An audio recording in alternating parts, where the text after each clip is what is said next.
Nous allons vous présenter notre projet partenarial de deuxième année à l'ENSAT, l'École nationale supérieure agronomique de Toulouse. Nous sommes les Oursons, un groupe de 7 étudiants ingénieurs. Nous sommes Juliette, Sophia, Maëlys, Chloé, Lucie, Dylan et Charles.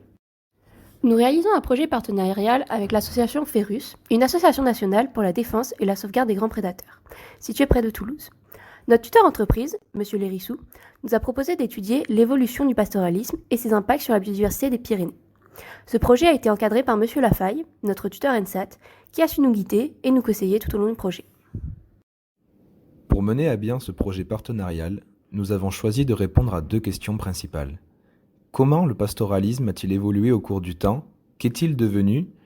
Quels sont les impacts du pastoralisme, ancien mais surtout récent, sur la biodiversité des Pyrénées? Notre travail était de réaliser une analyse critique, scientifique, bibliographique.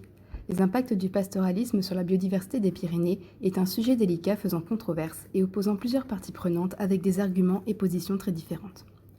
L'enjeu de notre projet est de répondre à la problématique de manière objective, à l'aide d'informations fiables, scientifiques et vérifiées.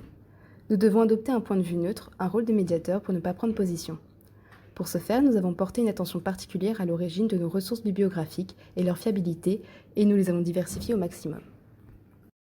Afin de réaliser un travail complet et objectif, nous avons décidé de nous tourner vers des acteurs extérieurs professionnels pour échanger avec eux à travers des interviews et diversifier nos sources d'informations, comme le Parc national des Pyrénées, le Conservatoire botanique national des Pyrénées ou l'ADREAL.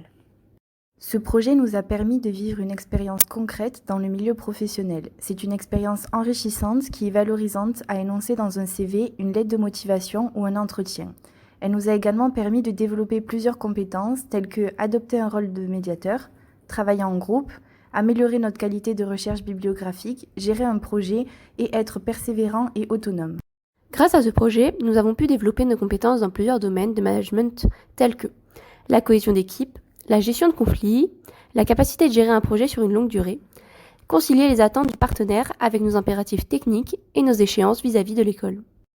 Ce que nous aurions pu améliorer concernant l'organisation et la gestion du projet aurait été de débuter les recherches de partenaires en amont pour faciliter les démarches administratives et ne pas prendre de retard, ainsi qu'être plus précis quant à la répartition des tâches et l'évolution du projet.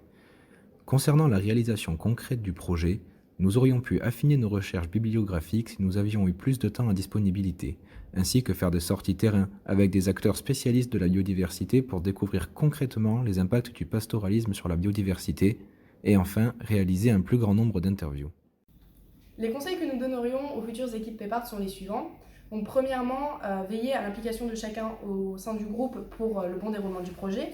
Ensuite, accorder de l'importance à la lettre de mission et vérifier que chacun des principes de base soit bien compris par tout le monde pour éviter les problèmes futurs. Ensuite, réaliser des réunions entre vous et avec votre tuteur ENSAT. Pensez également à tenir informer votre tuteur entreprise. Et finalement, pour favoriser la cohésion, passez du temps entre vous en dehors du temps de travail.